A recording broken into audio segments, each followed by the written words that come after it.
کاک حکمت چۆنی؟ برا ساعت باشە باشی؟ ممنون جنابت. وەڵات ساوڵاتیەکەم کاک حکمت ئەس دوێ ڤیددیۆیەک دیت ئەس دەوێت ئاخافتنەک لەگەڵ تە بکەم. کۆگا ڤیدیۆکە دیتە پێویست ناکە قسەم لەگەڵ بکە، پێویست نەبوو چ قسەم لەگەڵەکی. ئاخر ئەتوو کابراایکی 50 ساڵ لە ئەمریکایی خوا چۆن نیم خەڵکی هاتە عەدا لێ بکەن سەیر لێوە بۆ چۆن بجرێ پێ بدەن لە تۆ بڵێت حاشا کەری لە تۆ بڵێ عەبێ خەڵق هێشتا من حق نا نەیگوتی کاک ڤیددیۆکان پێم گوتە بوو جلێوە دەی ئەبەسە تو هێرشت کرد سەرپەرشت کاک حکمت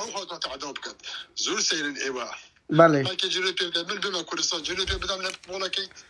بەڵێ دیموکراسیەت ئەوەیە دیموکراسیەت نانەکەم کو دەبێت چمە سولوقی ئەی هاوار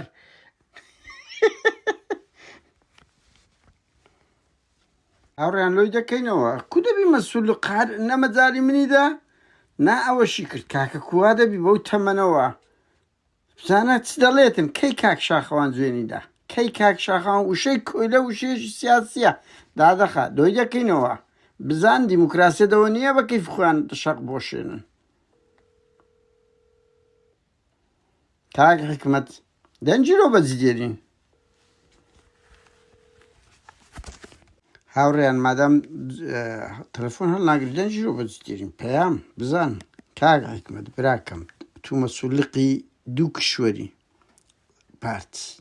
بەو تەمەنە تۆ 50 ساڵ لە ئەوروپا لە ئەمریکا ژیای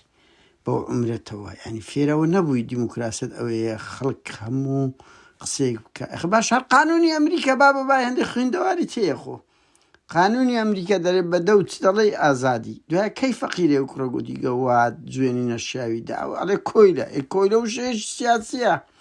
براکەم ڕادیفەکی سیاسیە بە جوانیە تو سەرپەرشتی لێدانی و ئەو بەڵتەتی بوونەت کرد یعنی ئەی هاوارەنگۆ لەو ئەوروپ ئەمریکایی 50 ساڵ دەژین فێر نابن کە دیموکراسیەت فێرە یاساکانی دیموکراسی ئەو وڵاتەش نابن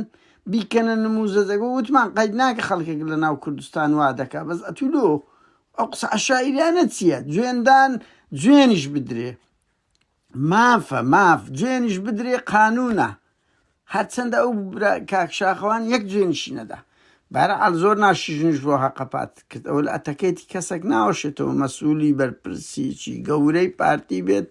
لە ئەمریکا و کەنەدای